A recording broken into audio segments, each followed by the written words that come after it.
Ustaad Amiir ayaa soo jeediyay talooyin kala duwan oo ku aadan hanaankii lagu hormarin lahaa luqadda Soomaaliga maadaama in muddo ay ku jirtay burbur iyo dhibaatooyin kala duwan. Talahaan waxaan soo jeedinayaa in dadka Soomaaliyeed ay bartaan afkooda hooyo. Aniga waxaan naafo u aqaanaa dadku waxay naafiraan qofka lugta jaba ama gacan ka jaban. Aniga waxaan naafo u aqaanaa qofka aan afkiisa ama qora ama sharciidiisa aqoon.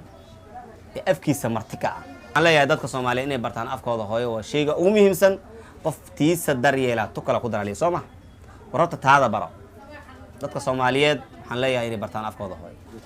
dawladda waxaan leeyahay soo kale in manhajka waxbarashada ay ku daraan systemka afka Soomaaliga jaamacadaha hadda dabcan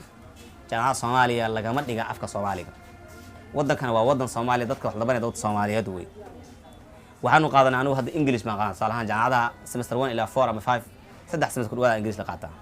reason ka diidadkan dad Soomaaliyeed dad English ama British ma aha reason ka ama sababta diidaysa maxay tahay in afka Soomaaliga 4 semester 5 semester 6 semester la qaato